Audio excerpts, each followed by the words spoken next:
What's going on, family? Dublin Odinson here, and welcome to the Drunken Review. It's our first ever one, and we're going to go over Albion Online. So, cheers.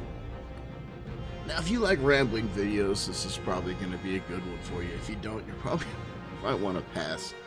Because basically, I'm just going to ramble about points about this game. Alright? Alright, so let's get to it. So if you don't know what Albion Online is, it's a sandbox MMO that heavily emphasizes on player-made economy. Basically, everything is made by players. All weapons, all mounts, all gear, everything. Unfortunately, that means the players set the prices too, which leads to a very, very unstable economy and marketplace. We'll get into that to a bit. Albion also focuses on its freedom of choice when it comes to gear. They state that you change your gear, you change your gameplay. So if you want to be a tank and you want to switch to something else, you just switch your gear out. And then that's what you are. Whatever weapon you're holding is the style you have. And, I mean, it works pretty well, but it's not the first time I've seen this. I've seen this in Elder Scrolls Online, and frankly, I think they did it better. I'm not dissing Albion for this, but I'm just saying it's not a new idea.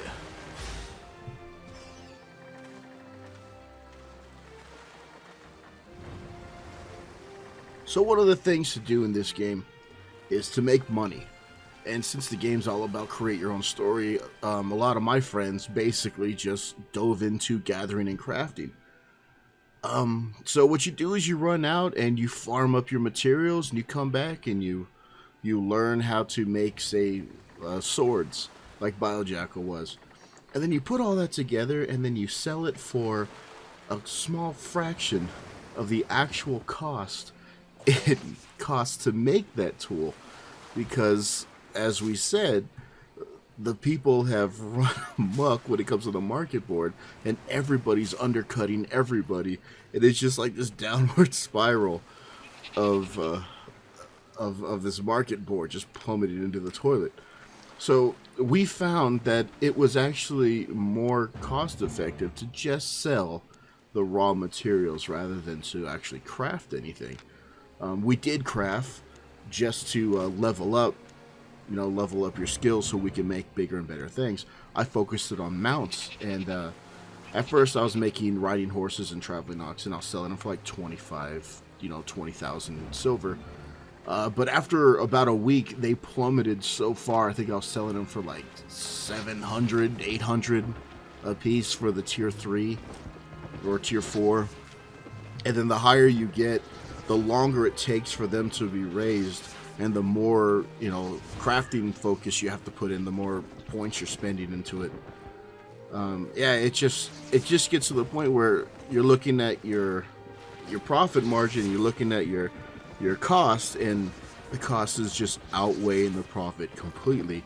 So when that started happening, the game started losing fun to me immediately. I stopped playing as much.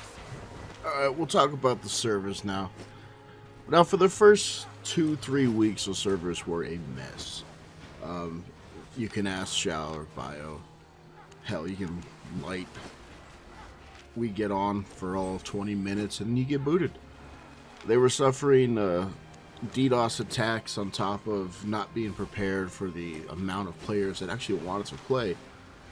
So it was shoddy, and I know it wasn't completely their fault, but still, from a gamer side, it was really annoying and irritating to want to play a game, log in, and it's down. Servers are down, or you get on and everything freezes, or black screens, or gray screens, or you're running around and you're farming, and then the server crashes, and they do a 10-minute rollback, and you've just lost 10 minutes worth of farming work.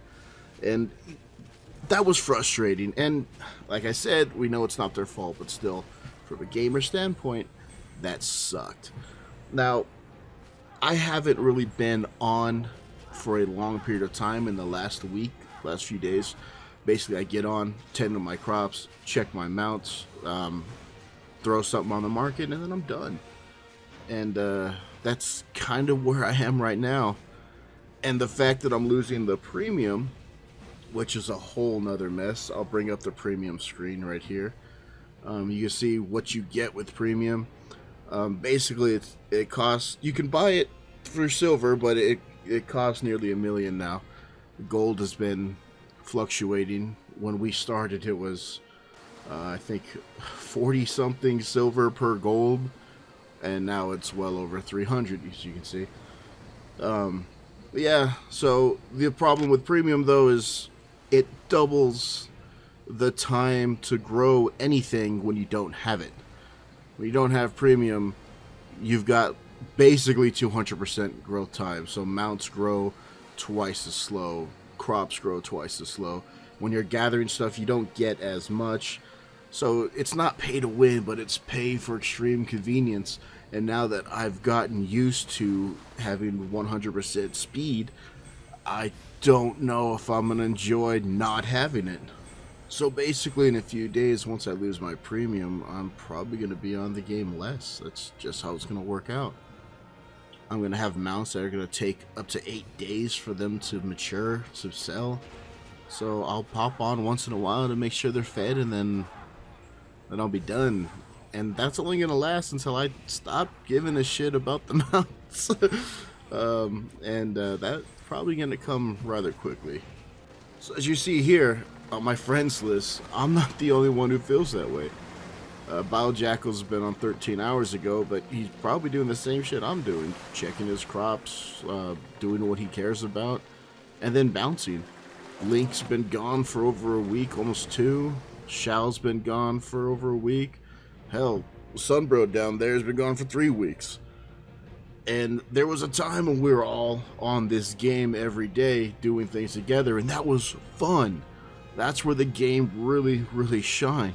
But now, I mean, like I guess everything else, once your friends stop playing, the game dies. So I guess the takeaway of this is, if you're cool with playing alone, just know this is a hard game to solo. It's best to have friends. And if you want to play this, make sure you've got friends coming in, or join a guild, an active guild, and roll with them. I do not recommend this game alone at all. Alright, family, so I guess that's my rambling review. I guess I should give it a score, huh? Alright, we'll give it 2 out of 5 brews for Albion Online. A lot of fun to begin with when you got friends, but that fun just drains out. And before you know it, your glass is empty and you're ready to go to a new pub. What do you guys think about it? Have any of you played it? Anybody still playing it? Let me know in the comments below. Let me know if you like this weird, off the top of my head, rambling about a game I'm playing. If you do, we'll make more, and if you don't, this will be the first and last one, I promise. Okay, family, well, if the Valkyries don't take me tonight, I'll see you tomorrow in the next episode. You guys drink one for me, and I'll drink one for you. Take it easy, family.